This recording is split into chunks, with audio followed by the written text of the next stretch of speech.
Class electrostatic के अपन जो है नेक्स्ट टॉपिक में चलते हैं। अब लास्ट जो है अपन पढ़े थे एक्सियल पोजीशन पे अपन जो है इलेक्ट्रिक फील्ड फाइंड आउट किए थे डाइपोल, इलेक्ट्रिक डाइपोल से के इफ़ेक्ट के कारण, है ना, कि कितना निकलेगा। ठीक है, इलेक्ट्रिक डाइपोल के इफ़ेक्ट से एक्सियल पोजीशन पर कितना ई का वैल्यू निकलेगा, विद्युत क्षेत्र कितना होगा। अब अपने को जो है किस पर पढ़ना है, सेम विद्युत क्षेत्र ही निकालेंगे अपन, ई का वैल्यू ही निकालेंगे, इफेक्ट विद्युत द्विध्रुव के कारण। ठीक है, विद्युत द्विध्रुव पर, ठीक, लेकिन कौन सा एक्सिस, कौन सा रहेगा, एक्सियल नहीं रहेगा, अब क्या निरक्षीय है। ठीक है, एक्सिस पे नहीं रहेगा वो, निरक्षीय स्थिति पर।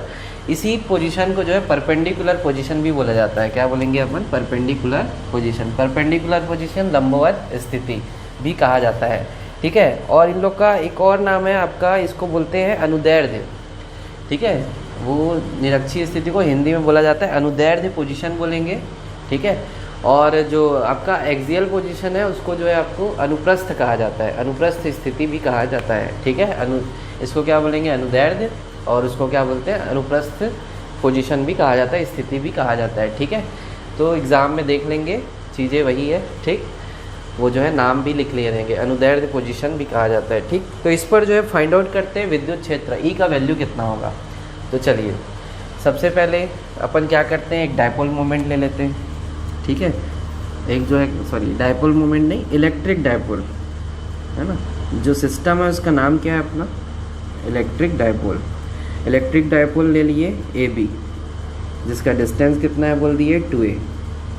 ठीक है, इसका डिस्टेंस कितना है 2a है। ठीक, इस पर जो है अपन क्या करते हैं, एक सेंटर पॉइंट ले लेते हैं o, इस पर एक सेंटर पॉइंट क्या ले लेते हैं o। ठीक है, o, अगर ये सेंटर पॉइंट o लिए तो ये डिस्टेंस कितना हो जाएगा, यहाँ से यहाँ तक ये जो डिस्टेंस है आपका a से लेकर o तक डिस्टेंस कितना हो जाएगा a, फिर o से लेकर b तक का डिस्टेंस कितना हो जाएगा आपका a हो जाएगा। ठीक है, टोटल डिस्टेंस कितना है इसका 2a। ठीक है, टोटल डिस्टेंस कितना है a to b 2a। ठीक, तो फर्स्ट अजम्पशन तो वही रहेगा। ठीक है, और इधर पे चार्ज क्या ले लेंगे, पॉजिटिव चार्ज ले लेते हैं, और इधर पे क्या ले लेंगे अपन, निगेटिव चार्ज ले लेंगे। ठीक है, प्लस q और माइनस q। अजम्पशन फर्स्ट क्या रहेगा, माना विद्युत द्विध्रुव ए भी एक विद्युत द्विध्रुव है। ठीक है, जिसकी द्विध्रुव लंबाई 2a है, जिस पर एक मध्य बिंदु O लिए, सेंटर पॉइंट O लिए। ठीक है, सेंटर पॉइंट O लिए तो AO कितना हो गया, A हो गया, और OB कितना हो गया, A हो गया। ठीक है, ये जो है अपन जो है लिख लेंगे। ठीक, अब निरक्षीय स्थिति पर, है ना, लिखना, फिर उसके बाद निरक्षीय स्थिति पर एक बिंदु P लेते हैं। अब ये जो परपेंडिकुलर पोजीशन है, तो परपेंडिकुलर पोजीशन कौन सा होगा आपका, तो O पॉइंट से अपन परपेंडिकुलर जो है डिस्टेंस ले लेना आप लोग। ठीक है, परपेंडिकुलर पर एक पॉइंट जो है, देखो परपेंडिकुलर लंबवत स्थिति 90 डिग्री, ये डाइपोल के 90 डिग्री पे एक पॉइंट ले लेंगे P। क्या ले लेंगे, एक पॉइंट जो है P ले लेते हैं। ये इस P पॉइंट पर अपने को क्या निकालना है, E का वैल्यू फाइंड आउट करना है। इस P पॉइंट पे क्या निकालेंगे, E का वैल्यू फाइंड आउट करना है। ठीक, तो चलिए अब जो है, अब ये प्लस Q चार्ज है, ये माइनस Q चार्ज है। प्लस Q के कारण इस P पर कुछ इफेक्ट होगा, माइनस Q के कारण इस पर क्या होगा, कुछ विद्युत क्षेत्र होंगी। ठीक है, इसका भी प्रभाव पड़ेगा, इसका भी जो है इफेक्ट पड़ेगा। ठीक है, तो चलिए देखते हैं अब क्या हो गया यहाँ पे। ठीक, तो चलो निकालते हैं। ये जो डिस्टेंस है कितना लेंगे, O to P कितना लिए थे, उधर पे कितना लिए थे R, यहाँ पे भी कितना लेना है आप लोग को, R लेकर चलना है। ठीक है, अब इसको मैं क्या करता हूँ, P को जो है अपना A को P से अपन क्या करते हैं, यहाँ पे ज्वाइन कर देते हैं। ठीक है, ज्वाइन कर दो यहाँ पे।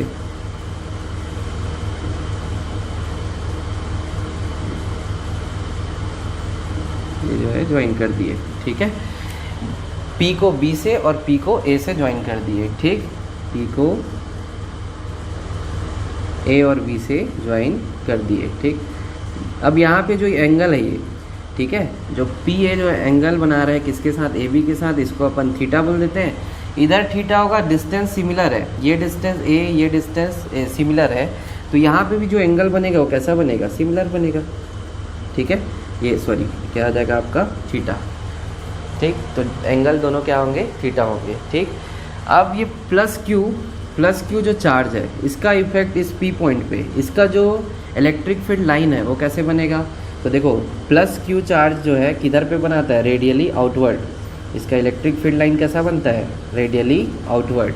ठीक है, त्रिज्यी बाहर की ओर बनता है, तो P बिंदु पर किधर इफेक्ट होगा, तो इस डायरेक्शन में, तो ये इसका E होगा, इफेक्ट होगा किसके द्वारा, ठीक है, उसी पे होता है, उसी डायरेक्शन पे, उसी के अनुदिश, ठीक है, इसी डायरेक्शन पे, ठीक। तो ये आपका इसका इफेक्ट होगा। इसको जो है अपन प्लस Q से हुआ, इसलिए इसको नाम दे दिए क्या, E1 बोल देते हैं, क्या बोल दिए, E1, ठीक। अब जो है माइनस Q पर से का विद्युत क्षेत्र कितना होगा, तो देखो माइनस पर लाइन कैसे बनता है, अब इनवर्ड बनता है, रेडियली इनवर्ड, अंदर की तरफ, याद आ रहा होगा प्रीवियस क्लास का, ठीक है। तो रेडियली इनवर्ड तो किधर बनेगा, अंदर की तरफ, किधर बनेगा, ये माइनस Q चार्ज की तरफ, तो ये क्या हो जाएगा आपका E2, ठीक है, ये आपका E1 हो गया, और ये आपका क्या हो जाएगा E2, ठीक है। अब चलिए देखते हैं, अब यहाँ से मैं क्या करता हूँ, यहाँ पे मेरे को फाइंड आउट करना है, ठीक है। तो जो भी अपन कैलकुलेशन करते हैं, ठीक है, आप लोग जो है एक्सिस का बटना जो है पढ़े होंगे, सदिश जो है दो घटकों में वियोजित होते हैं, ये पढ़े होंगे, ठीक है, दो कंपोनेंट में डिवाइड होते हैं, कोई भी क्या वेक्टर क्वांटिटी जो है, वेक्टर क्वांटिटी दो जो है कंपोनेंट में डिवाइड होता है। मान लो ऐसा है, तो एक जो है कंपोनेंट ये होगा और एक कंपोनेंट क्या होगा, ये मीन्स एक्स एक्सिस और वाई एक्सिस पर, ठीक है। तो जिधर पे थीटा होता है उधर पे क्या बनता है, कॉस थीटा, जो भी है, जैसे मान लो ए है तो ए कॉस थीटा, यहाँ पे क्या होगा, ए साइन थीटा, ठीक है। तो सेम कॉन्सेप्ट जो 11th का कॉन्सेप्ट है वही जो है यहाँ पे अप्लाई करने वाले हैं अपन, ठीक है। तो यहाँ पे मेरे को निकालना पॉइंट पी पे, मैं क्या करता हूँ, एक इमेजिनरी लाइन खींच लेता हूँ ए बी के पैरेलल, किसके पैरेलल, ए बी के पैरेलल एक लाइन खींच लिया, ठीक है। तो यहाँ पे चलिए अब एंगल अपने को फाइंड आउट करना है। देखो ये और ये पैरेलल लाइन है, ये पैरेलल लाइन है आपका, ठीक है। पी से इधर पे जो भी इसको नाम देना है, इधर पे आप लोग जो है दे सकते हैं, इसको डॉटेड कर देना, ठीक है, डॉटेड। इधर पे जो भी नाम देना है इसको, चलो एक्स नाम दे देते हैं, ठीक है, पी एक्स, एक इमेजिनरी लाइन खींच देंगे, ठीक, जो किसके पैरेलल है, ए बी के समांतर है, ए बी के समांतर है, ठीक है। अब चलिए ये और ये पैरेलल है, ये कैसा है, इसको तिर्यक रेखा है, ठीक है, ये जो है कैसा है, इंटरसेक्टिंग लाइन है, तो ये थीटा है, तो ये वाला एंगल कितना होगा, ये भी आपका थीटा होगा, ठीक है। ये एंगल फाइंड आउट कर लिए अपन। अब चलिए ये जो है आपका पी एक्स और ए बी, ये पैरेलल, ये क्या है, समांतर है, पैरेलल है, ठीक है। इसको जो है कौन सा लाइन इंटरसेक्ट कर रहा है, अब ये वाला लाइन इंटरसेक्ट कर रहा है पी बी इंटरसेक्टिंग लाइन है। तो देखो यहाँ जेड बन रहा है, जेड बनता है तो क्या प्रोसीजर, अगर ये थीटा है तो ये भी कितना होगा, थीटा, तो ये भी आपका कितना हो जाएगा, थीटा हो गया। क्लियर है कॉन्सेप्ट, ठीक है, ये भी कितना हो जाएगा, थीटा हो जाएगा। अब इसके कंपोनेंट जो है डिवाइड करते हैं, पॉइंट पी पर कंपोनेंट क्या क्या होंगे, ठीक है। तो चलो देखते हैं इस पर कंपोनेंट। देखो E1 कैसे बटेगा, तो चलो ये यहाँ पे देखो मैं इधर बना देता हूँ, तो उसके बाद वहाँ अपन पुट कर देंगे। E1 देखो, E1 जो है किस डायरेक्शन में, ऐसा है, ये अपना इमेजिनरी लाइन हो गया पी एक्स, ठीक है, ये थीटा है। कितने कंपोनेंट बटेंगे, दो कंपोनेंट, एक जो है एक्स एक्सिस पे, एक किस इधर पे, वाई एक्सिस पे। तो चलिए इसको मैं बना देता हूँ, ये आपका जो है एक कंपोनेंट और ये एक्स एक्सिस पे। तो इधर पे क्या होगा, देखो जिधर एंगल होता है उधर क्या बनता है, जिधर एंगल होता है उधर पे कॉस थीटा के साथ, किसके साथ एंगल बनेगा, कॉस थीटा के साथ। तो ये जो है आपका क्या हो जाएगा, E1 कॉस थीटा, ये क्या हो जाएगा आपका E1 कॉस थीटा इस डायरेक्शन पे। ये क्या हो जाएगा, E1 sine theta, E1 sine theta, ठीक है, वाई एक्सिस पर साइन थीटा। किसका है ये, किसके कंपोनेंट है, किसके जो है दो घटक हुए, E1 के, ठीक है, किसके दो घटक हुए, E1 के दो घटक हुए, ठीक है, E1 के। E1 क्या है, और प्लस Q से P पर कितना इफेक्ट हो रहा है वो चीज़ें हैं, ठीक है। अब चलिए दूसरा देखते हैं अपन, सेकंड जो है माइनस Q से जो है इफेक्ट P पर देखते हैं। तो वो क्या था अपना E2 देखो E2 जो है किधर पे है, इधर, ठीक है, नीचे की ओर। तो E2 जो है देखो ऐसा कुछ है, E2 के दो कंपोनेंट कैसे कैसे बटेंगे, एक ये और इधर क्या हो जाएगा, ये की, मीन्स ये क्या हो गया आपका PX और नीचे क्या हो गया आपका PO, इस डायरेक्शन पे, ठीक है, PO वाले में और इधर PX वाले में। देखो ये जो है आपका कितना है, थीटा है, ये कितना है, थीटा, ठीक है, ये थीटा है, तो ये क्या होगा आपका E2 कॉस थीटा, ये क्या हो जाएगा, E2 कॉस थीटा। और नीचे की तरफ क्या हो जाएगा, ये जो है क्या हो जाएगा, E1 साइन थीटा। तो देखो अब E2 को डिवाइड कर रहे हैं ना, तो E2 इधर पे क्या होगा, E2 कॉस थीटा और इधर नीचे की तरफ क्या होगा इसका कंपोनेंट, इसका जो है क्या होगा, देखो इधर लिख रहा हो ना यहाँ पे, ठीक है, क्या होगा इसका component, E2 sine theta, E2 sine theta. इतने जो है यहाँ पे विद्युत क्षेत्र जो है लगेंगे, ठीक है, इतना जो है क्या लगेगा आपका इलेक्ट्रिक फील्ड जो है लगेगा पॉइंट P पर, ठीक है, किस पर, निरक्षीय स्थिति पर, किसके इफेक्ट से, इलेक्ट्रिक डायपोल के इफेक्ट से, ठीक है, समझ आ गया, क्लियर है। ये यही कॉन्सेप्ट जो 11th में जो कंपोनेंट डिवाइड करते थे वही यहाँ पे लगा है, ठीक है। देखो ये E2 है, E2 के कौन कौन से कंपोनेंट, एक कंपोनेंट E2 कॉस थीटा, ठीक है, और नीचे इधर पे क्या आपका E2 साइन थीटा। ये आपका E1 है, E1 से जो है कौन सा है आपका, ठीक है, E1 से एक कंपोनेंट एक्स एक्सिस पे E1 कॉस थीटा और एक कंपोनेंट क्या आपका E1 साइन थीटा, ठीक है। ये और ये जो है आपको ये बेसिक इस डायग्राम से समझ सकते हैं, जिधर पे थीटा रहता है उधर कॉस बनता है और अपोजिट साइड क्या बनता है, साइन थीटा बनता है, ठीक है। तो ये आपका देखो थीटा है, इधर पे आपका कॉस बना इसलिए इधर कॉस और इधर ये, ठीक है। चलिए अब जो है अपन बनाते चलते हैं, लिखते चलते हैं। तो देखो सबसे फर्स्ट क्या आएगा आपका, सेम जैसे उधर पे चला वही कॉन्सेप्ट यहाँ पे भी, ठीक है, प्लस क्यू आवेश द्वारा बिंदु P पर विद्युत क्षेत्र electric field due two plus Q charge है ना एट पॉइंट P, ठीक है, electric field at point P, ठीक है, due two plus Q charge, ठीक। तो प्लस क्यू आवेश द्वारा बिंदु P पर विद्युत क्षेत्र कितना होगा, ठीक है। तो कितना निकला है भाई विद्युत क्षेत्र आपका बिंदु P पर प्लस क्यू आवेश के द्वारा, ठीक है। तो प्लस क्यू आवेश के द्वारा कितना है आपका जो है E1, ठीक है, क्या बोल देंगे E1, इसको जो है आपको इक्वल में क्या ले लेंगे E1, ठीक है। ऐसे ही माइनस क्यू आवेश के द्वारा क्या हो जाएगा, माइनस क्यू आवेश द्वारा बिंदु P पर विद्युत क्षेत्र कितना हो जाएगा E2, कितना हो जाएगा E2, ठीक है। अब देखिए क्या होगा यहाँ पे, जो टोटल यहाँ पे इफेक्टिव कौन सा होगा, कौन कौन सा इफेक्टिव होगा, देखो E1 साइन थीटा जो है ऊपर की ओर है, और देखिए ये आपका जो है E2 साइन थीटा ये किधर पे है, नीचे की तरफ है, दोनों का डायरेक्शन अपोजिट है, ठीक है, दोनों का डायरेक्शन कैसा है, अपोजिट है, दोनों साइन के साथ है। तो ये दोनों के साइन अपोजिट, डायरेक्शन अपोजिट होने के नाम से क्या हो जाएगा, इन दोनों का जो सम है वो कितना हो जाएगा, जीरो। क्यों जीरो होगा, देखो यहाँ पे प्लस क्यू है, यहाँ पे क्या है माइनस क्यू है, ठीक है। इसका जो इफेक्ट हो, देखो दोनों में डायपोल, इलेक्ट्रिक डायपोल कब होगा, जब ये प्लस ये जो क्यू है और ये क्यू दोनों का रिजल्टेंट सेम रहेगा तब वो डायपोल्स होगा, है ना। तो देखो पॉजिटिव चार्ज से जो इफेक्ट होगा और निगेटिव चार्ज से, तो दोनों इफेक्ट क्या होगा, दोनों जो है सेम रहेंगे। जैसे मान लो इसका वैल्यू कुछ है 10 है, इसका वैल्यू कितना होगा 10, अब ये ऊपर की ओर है तो प्लस 10, नीचे की ओर है तो ये क्या होगा -10, तो +10 -10 कैंसिल हो गया, दोनों का सम क्या होगा 0, दोनों का सम क्या हो जाएगा 0, दोनों एक दूसरे को कैंसिल कर देंगे। तो यहाँ पे एक टर्म लिखना पड़ेगा अपने को, ठीक है, E1 साइन थीटा तथा E2 साइन थीटा की दिशा का डायरेक्शन कैसा है, अपोजिट है, कि दिशा विपरीत है, अतः E1 sine theta plus E2 sine theta बराबर कितना हो जाएगा 0। तो E1 साइन थीटा और E2 साइन थीटा का वैल्यू कितना हो जाएगा 0, दोनों एक दूसरे को कैंसिल आउट कर देंगे, ठीक है, कैंसिल कर देंगे, दोनों का सम क्या हो जाएगा 0। चलिए अब जो है नेक्स्ट अपन देखते हैं, ठीक है। नेक्स्ट जो है अपने पास क्या बचा, अब इनके कंपोनेंट में, ठीक है, E1 cos theta, E2 cos theta. अच्छा यहाँ पे एक और लिख सकते हैं, जो है ये जो टर्म है, ये पूरा जो अपन यहाँ पे जो कंपोनेंट डिवाइड किया ना, उसको जो है आप लोग 2 लाइन लिख लेना। E1 के जो है 2 घटक क्या क्या होंगे, ठीक है, तो E1 के 2 कंपोनेंट क्या क्या होंगे, तो E1 साइन थीटा और E1 कॉस थीटा, ठीक है, 2 कंपोनेंट ये लिख देना।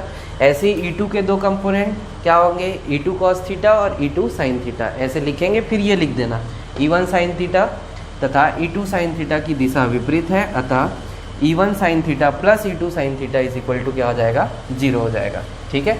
फिर नेक्स्ट टर्म जो है आपका, नेक्स्ट आपका जो है देखो E2 कॉस थीटा और E1 कॉस थीटा दोनों क्या है सेम डायरेक्शन पे, E1 कॉस थीटा और E2 cos theta, direction same है तो दोनों क्या हो जाएगा, प्लस हो जाएगा। तो वही जो है आपका इफेक्टिव जो है इलेक्ट्रिक फील्ड रहेगा, ठीक है, इफेक्टिव जो वहाँ पे अप्लाई होगा, ठीक है। तो बिंदु P पर कुल विद्युत क्षेत्र E बराबर कितना हो जाएगा, तो आपका जो है E2 cos theta, E1 cos theta plus E2 cos theta. चलिए इसमें जो है आपका E1 cos theta plus E2 cos theta is equal to E, बिंदु P पर कुल विद्युत क्षेत्र यही है। क्या E1 cos थीटा और E2 cos थीटा इक्वल होंगे, तो बिल्कुल होंगे, ठीक है, क्योंकि ये प्लस Q है, ये माइनस Q है, इसका इफेक्ट है आपका प्लस Q से जो है E1 cos थीटा है और माइनस Q से E2 cos थीटा है, ठीक है। दोनों का डायरेक्शन सेम है इसलिए ऐड तो होगा और दोनों इक्वल भी होंगे। क्यों इक्वल होंगे, क्योंकि Q जो आवेश है यहाँ पे उसका परिमाण क्या है, सिमिलर है, तो उससे विद्युत क्षेत्र जो होंगे वो क्या होंगे, सिमिलर होंगे, ठीक है।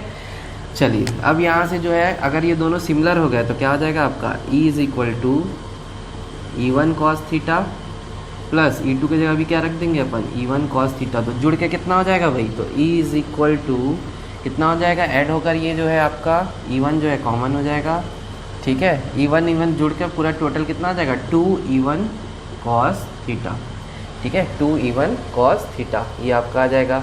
अब यहाँ से अपने को वैल्यू निकालना है किसका, E1 का वैल्यू निकालेंगे और cos थीटा का वैल्यू निकालेंगे।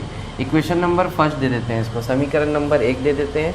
यहाँ से अपन निकालते हैं किसका मान, cos थीटा का वैल्यू निकालते हैं, ठीक है, और किसका निकालेंगे मान जो है E1 का जो है वैल्यू निकालेंगे। तो चलिए cos theta is equal to क्या हो जाएगा आपका, cos theta is equal to, चलो cos थीटा का मान क्या आ जाएगा, देखो अब cos थीटा निकालना है तो अपने को क्या करना पड़ेगा, कहाँ जाना पड़ेगा, डायग्राम में। थीटा है, थीटा कहाँ पे दिख रहा है, डायग्राम में।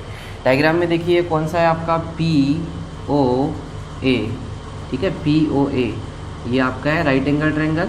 तो समकोण त्रिभुज किस पर, तो त्रिभुज में चलते हैं अपन, त्रिभुज, ठीक है, ट्रायंगल, इन ट्रायंगल POA, ठीक है, POA में क्या निकालना है अपने को, cos theta. cos theta is equal to सूत्र क्या होता है, आधार बटे कर्ण, बेस बाई हाइपोटेनियस, आधार बटे कर्ण। तो अपने को cos निकालने के लिए क्या क्या निकालना पड़ेगा, एक तो बेस निकालना पड़ेगा और एक हाइपोटेनियस निकालना पड़ेगा, ठीक है। तो चलो चलते हैं अब त्रिकोणमिति, ठीक है, ट्रिग्नोमेट्री जो पढ़े हैं आप लोग। तो बेस कितना है, तो देखो डायग्राम में ट्रायंगल POA में POA इसमें बेस कितना है आपका, तो देखो ये आपका AO जो है बेस है और बेस का वैल्यू कितना है A, ठीक है। तो इस ट्रायंगल से जो है आपका base B is equal to क्या है आपका AO, ठीक है, AO या OA, इसका वैल्यू कितना है A है, ठीक है। बेस तो अपना निकल गया। हाइपोटेनियस, हाइपोटेनियस क्या है भाई, ये आपका कर्ण है, 90 के सामने वाला, 90 के सामने वाला कर्ण होता है, ठीक है, तो वो क्या है आपका PA, ठीक है। तो ये आपका जो है hypotenuse H is equal to क्या आ जाएगा PA। अब PA जो है निकालेंगे तो कैसे निकालेंगे, अपने को पता नहीं है ना PA कितना है, तो PA निकालना है तो कैसे निकालेंगे, ये आपका समकोण त्रिभुज है, आधार आपको पता है A का, जो लंब है वो कितना है आपका R, ठीक है। तो आधार क्या है आपका A है, लंब क्या है R। तो वहाँ से अपन जो है क्या लगा लेंगे, पाइथागोरस प्रमेय, क्या लगा लेंगे, पाइथागोरस थ्योरम, पाइथागोरस प्रमेय से, बाय PT, पाइथागोरस थ्योरम, ठीक है। तो पाइथागोरस थ्योरम क्या होता है आपका, हाइपोटेनियस कर्ण का वर्ग बराबर लंब का वर्ग परपेंडिकुलर का स्क्वायर प्लस बेस का स्क्वायर आधार का वर्ग, ठीक है। तो H निकालना है, तो H क्या है आपका, देखो H क्या है, हाइपोटेनियस क्या है आपका PA, तो PA का स्क्वायर बराबर P, परपेंडिकुलर क्या है आपका, तो R square plus base, base क्या है आपका A स्क्वायर, स्क्वायर है उधर जाके क्या बन जाएगा, स्क्वायर रूट बन जाएगा, और स्क्वायर रूट बन के R स्क्वायर प्लस ये हो जाएगा A स्क्वायर।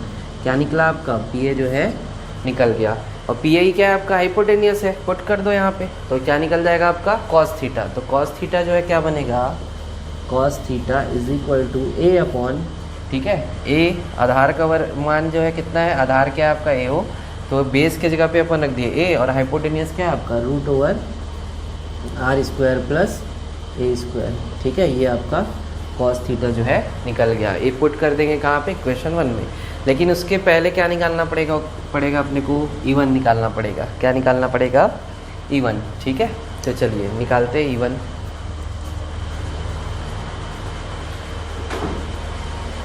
चलिए अब जो है नेक्स्ट अपना क्या है स्टेप यहाँ पे E1 जो है अपन फाइंड आउट करते हैं, ठीक है। तो चलिए ये जो है इधर cos थीटा निकल गया, cos थीटा E1 जो है निकालते हैं।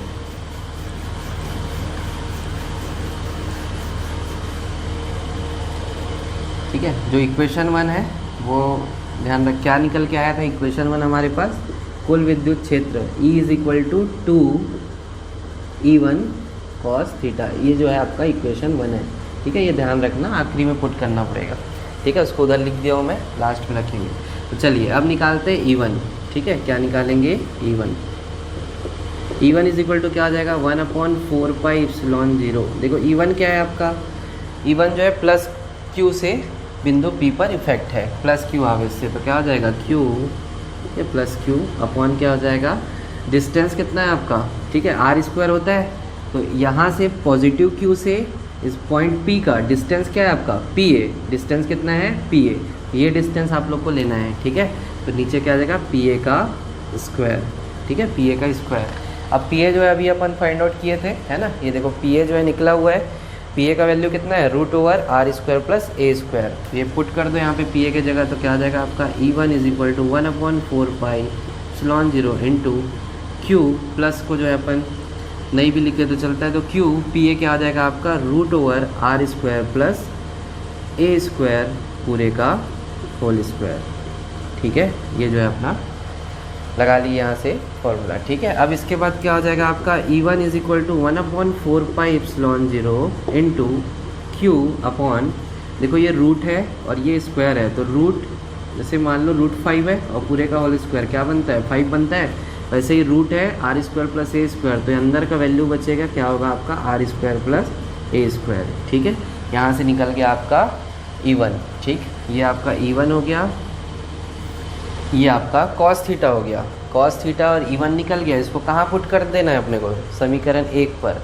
ठीक है, फ्रॉम इक्वेशन 1 अपन अब लेंगे इक्वेशन 1 को। ठीक है, तो इक्वेशन 1 में पुट कर देंगे, तो देखो यहीं से मैं पुट करता हूँ। ठीक है, इधर आगे तक सॉल्यूशन होगा, तो चलिए समीकरण 1 में E1 तथा cos थीटा का मान रखने पर, ठीक है, put the value of E1 and cos theta in equation number 1। तो इक्वेशन नंबर 1 क्या है हमारे पास, E is equal to 2E1 cos theta. तो E1 के जगह पे E1 का वैल्यू रखेंगे, cos थीटा के जगह पे cos थीटा का वैल्यू रखेंगे।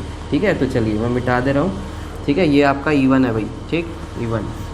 तो चलो E is equal to 2 into E1 का वैल्यू क्या निकाले हैं 1/4πε0 into Q upon R² plus A², है ना, इंटू cos थीटा क्या निकाले हैं अपन, तो A upon √R² plus A²। Clear है यहाँ तक। अब इसको जो है अपने को सॉल्व करना है, तो चलिए E इज इक्वल टू, देखो ऊपर क्या आया 2 इंटू 1 2QA, तो क्या आया ऊपर 2QA अपॉन, देखो 2QA अपॉन में जो 4πε0, इसको मैं एक साथ लिख दे रहा हूँ, ये वो ε0 इंटू, ठीक है, कुछ इंटू, देखो क्या क्या है हमारे पास नीचे, ऊपर क्या बचा, चलो 1 को अपन कर दे रहे 1 अपॉन में, ये देखो ये और ये एक जैसा कुछ दिख रहा है। ठीक है, तो देखो इसको लिख, ये जो है मैं लिख रहा हूँ R² प्लस A²। ठीक है, इसमें इसका स्क्वायर होगा, है ना, पूरा इसका, अच्छा √, और पूरे का, अच्छा ठीक है, यही टर्म आएगा आपका R² प्लस A²। ठीक है, इनटू ये जो है आपका, देखिए जो वैल्यू है आपका क्या होता है, जैसे मान लो ये आपका क्या है √a, ये क्या है आपका √a, √a is equal to क्या लिख सकते हैं, a की पावर क्या लिख सकते हैं 1/2 लिख सकते हैं, है ना। उसी कॉन्सेप्ट के बेसिस यहाँ पे देखो √R² प्लस A² है, तो इसको अपन क्या लिख लेंगे R² प्लस A² पूरे की पावर में क्या लिख देंगे 1/2। ठीक है, देखो बेस इक्वल दिख रहा है ना। अब अपन जो है यहाँ पे घातांक के नियम लगा देंगे, एक्सपोनेंट के रूल लगा देंगे। यदि आधार समान है तो घात क्या होगा, जुड़ जाएगा, पावर जो ऐड हो जाएगा, कुछ नहीं, मतलब यहाँ कितना है 1 है, तो पावर को ऐड कर दो, तो E is equal to 2QA upon 4πε0 into 1 upon, देखो बेस इक्वल है तो पावर जुड़ जाएगा R² प्लस A²। यहाँ पे पावर है 1 और यहाँ पे पावर है 1/2, दोनों जुड़ जाएंगे। ठीक है, तो चलो अब आगे बनाते हैं इसके। ठीक, आगे इधर पे करते हैं।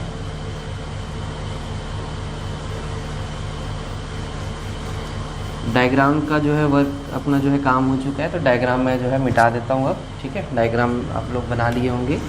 चलिए,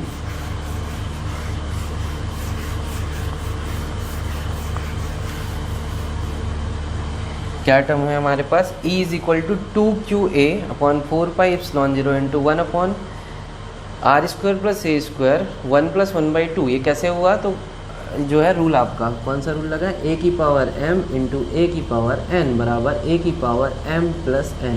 ये वाला जो है रूल यहाँ पे लगा हुआ है। ठीक है, इसी से अपन जो है ऐड किए यहाँ पे। ठीक, तो चलिए देखते हैं। E इज इक्वल टू 1/4πε, देखो 2QA है। अब ये देखो Q इंटू 2A, इसको जो है देखो अपन ऐसे लिख ले रहे हैं, Q इंटू 2A क्या होता है, ये 2QA है ना, डाइपोल मोमेंट होता है। ठीक है, इलेक्ट्रिक डाइपोल मोमेंट। तो ये आपका वैल्यू होता है किसका, डाइपोल मोमेंट का। तो अपन जानते हैं P इज इक्वल टू क्या होता है, 2QA है ना, या 2A into Q into 2A। ठीक है, ये टर्म, तो Q इंटू 2A की जगह अपन क्या लिख देंगे, P लिख देंगे। ठीक है, P पुट कर दे रहे हैं, तो चलिए पुट कर दो। ये क्या हो गया आपका डाइपोल मोमेंट। ठीक है, P अपॉन 4πε0, देखो है ना, इसके जगह पे क्या रख दिए, P 4πε0 into 1/r² plus a²। अब इसको ऐड करोगे 1 + 1/2। ठीक है, तो 1 + 1/2 कितना होगा भाई, नीचे 2 आ जाएगा, 2 × 2 + 1 कितना आएगा, 3/2। कितना आएगा, 3/2। यहाँ पे जो है आप पावर में क्या लगा देंगे, 3/2। ठीक है, अब फिर से वही कॉन्सेप्ट। ठीक है, जो है आपका ए का वैल्यू जो है क्या होगा, बहुत ही छोटा होगा, किसके कंपेयर में, आर के कंपेयर में। तो ए को क्या कर दो, neglected to a, therefore neglected the value of a. ठीक है, वैल्यू नहीं, इसको अपन लिख लेंगे नेगलेक्टेड टू ए। ए को, ए की उपेक्षा करने पर, नेगलेक्टेड टू ए को हटा नेगलेक्ट करने पर। ए को नेगलेक्ट करेंगे तो ए की जगह पे क्या रखते हैं, 0। तो E इज इक्वल टू क्या आ जाएगा आपका, P अपॉन 4πε0 इंटू 1/r², पूरे का पावर क्या होगा, 3/2। ठीक है, पूरे एक पावर में देखो ए जो है 0 हो जाएगा, तो पावर का 3/2 और ये स्क्वायर का। ठीक है, अब यहाँ पे क्या हो जाएगा, देखो ये इंटू हो जाएगा दोनों, है ना। कौन सा रूल आपका, यदि ए की पावर m है और पूरे की पावर n है, तो क्या होता है, ए की पावर m इंटू n। इसी कॉन्सेप्ट से अपन यहाँ पे सॉल्व करेंगे। तो E इज इक्वल टू क्या आ जाएगा, P अपॉन 4πε0 इंटू, यहाँ से देखो ये इंटू होगा तो 2 से 2 कैंसिल हो जाएगा, तो 1/, क्या आ जाएगा, r³। ठीक है, तो ये जो आपका एक्सप्रेशन ये जो आया, यही आपका निरक्षीय स्थिति पर विद्युत क्षेत्र का एक्सप्रेशन है। ठीक है, किसके इफेक्ट से, विद्युत द्विध्रुव के इफेक्ट से। E is equal to P upon या 1/4πε0। ठीक है, इसको ऐसे भी लिख सकते हैं, 1/4πε0 इंटू यहाँ पे P को इधर लिख देते हैं, P अपॉन r³। ठीक है, तो निरक्षीय स्थिति में यहाँ पे P आता है, बाकी टर्म सेम। आपका अक्षीय स्थिति में यहाँ पे 2P हो जाता है। ठीक है, ट्वाइस हो जाता है 2P, बाकी ये 1/4πε0 इंटू P अपॉन r³। ठीक है, और वहाँ पे 2P रहता है। तो ये जो है आपका निरक्षीय स्थिति का व्यंजक है ना, विद्युत क्षेत्र का व्यंजक। चलिए, थैंक यू क्लास।